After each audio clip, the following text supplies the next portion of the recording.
Morning friends, आप सबों का हमारे चैनल के ट्यूटोरियल्स में स्वागत है। आज जो है हम लोग जो टॉपिक डिस्कस करने जा रहे हैं वह semester 1 minor course MIC multi disciplinary course MDC1 political science understanding political theory.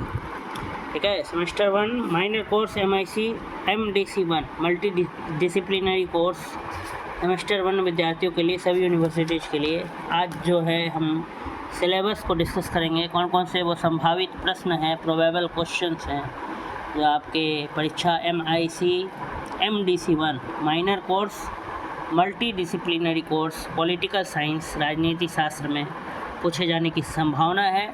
आइए डिस्कस करते हैं। क्वेश्चन नंबर 1, राजनीतिक सिद्धांत की परिभाषा, प्रकृति एवं क्षेत्र का वर्णन करें। अथवा राजनीति शास्त्र का प्रारंभ और अंत राज्य से होता है, समीक्षा करें। अथवा परंपरागत राजनीति विज्ञान की परिभाषा दीजिए तथा इसका क्षेत्र एवं प्रकृति बतलाइए। क्वेश्चन नंबर 2, राजनीति शास्त्र की परिभाषा दीजिए तथा इसके अध्ययन के महत्व पर प्रकाश डालिए। अथवा राजनीतिक सिद्धांत के महत्व की विवेचना कीजिए।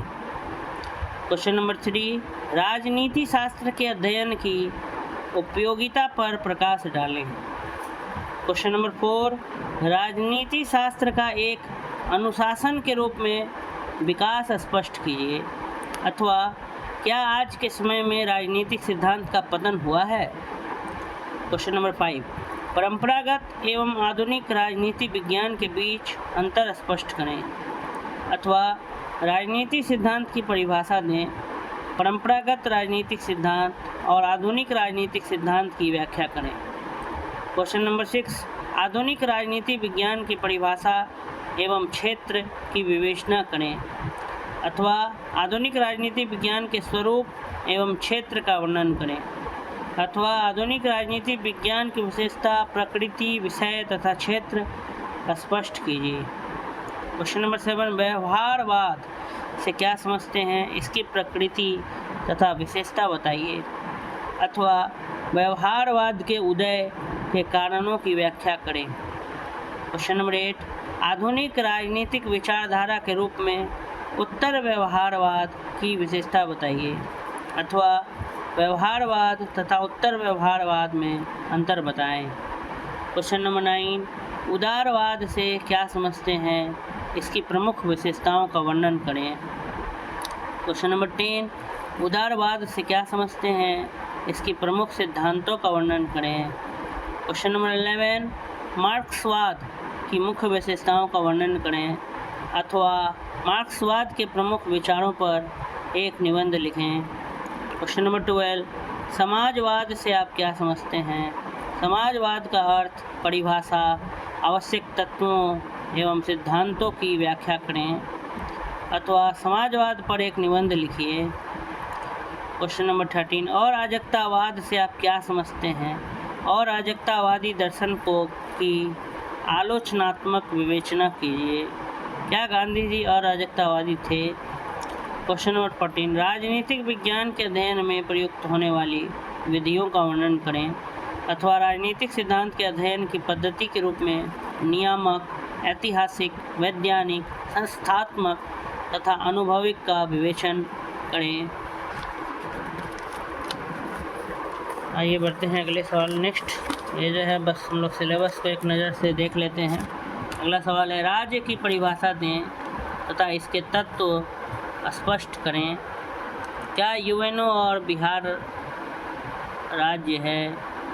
राज्य की उत्पत्ति के ऐतिहासिक एवं विकासवादी सिद्धांत का आलोचनात्मक परीक्षण कीजिए। राज्य और राष्ट्र में अंतर स्पष्ट करें। लोक हितकारी राज्य की अवधारणा एवं कार्यों की समीक्षा करें। आधुनिक राज्यों की उत्पत्ति और विकास को रेखांकित कीजिए। संप्रभुता का अर्थ, विशेषता तथा तत्व स्पष्ट कीजिए। ऑस्टिन के संप्रभुता सिद्धांत का वर्णन करें तथा इसके विरोध में तर्क दें। बहुलवाद की परिभाषा दें एवं बहुलवाद पर लास्की के विचारों की व्याख्या करें, अथवा संप्रभुता के बहुलवादी सिद्धांत की आलोचनात्मक समीक्षा करें। क्वेश्चन नंबर 23, एकत्ववाद के विरुद्ध बहुलवादी सिद्धांत, बहुलवादी प्रतिक्रिया की विवेचना करें। क्वेश्चन नंबर 24, स्वतंत्रता का क्या आशय है, स्वतंत्रता की विशेषताओं की व्याख्या करें। क्वेश्चन नंबर 25, स्वतंत्रता के मार्क्सवादी दृष्टिकोण की व्याख्या कीजिए। क्वेश्चन नंबर 26, स्वतंत्रता की परिभाषा देते हुए इसके विभिन्न प्रकारों की व्याख्या कीजिए। क्वेश्चन नंबर 27, समानता का अर्थ बताएं तथा इसके विभिन्न प्रकारों को स्पष्ट करें। क्वेश्चन नंबर 28, समानता का अर्थ बताएं और स्वतंत्रता के साथ इसके संबंध की विवेचना कीजिए, अथवा स्वतंत्रता और समानता में संबंध बताएं। क्वेश्चन नंबर 29, न्याय से आप क्या समझते हैं, न्याय के विभिन्न प्रकारों का वर्णन करें। क्वेश्चन नंबर 30, अधिकार की परिभाषा दें तथा इसके विभिन्न भेदों प्रकार का वर्णन करें। क्वेश्चन नंबर 31, प्रजातंत्र को परिभाषित करें तथा इसके गुण दोषों का वर्णन करें। क्वेश्चन नंबर 32, लोकतंत्र के बहुलवादी तथा अभिजनवादी सिद्धांत की समीक्षा करें। क्वेश्चन नंबर 33, लोकतंत्र के मार्क्सवादी सिद्धांत का वर्णन करें। क्वेश्चन नंबर 34, लोकतंत्र की परिभाषा दीजिए तथा इसके विभिन्न रूपों की विवेचना कीजिए, अथवा प्रत्यक्ष लोकतंत्र और अप्रत्यक्ष लोकतंत्र में क्या अंतर है। क्वेश्चन नंबर 35, गांधीवाद के मुख्य सिद्धांत क्या हैं, आधुनिक समय में ये कहाँ तक प्रासंगिक हैं, अथवा गांधीवाद के प्रमुख विशेषताओं की चर्चा करें। तो इस प्रकार से ये कुछ संभावित प्रश्न से जो आपको political science, understanding political theory, MIC minor course 1, multi disciplinary course MDC 1 में का था। अगर आपको ये वीडियो अच्छा लगा तो मेरे चैनल को सब्सक्राइब करें, लाइक करें और अधिक से अधिक शेयर करें। धन्यवाद।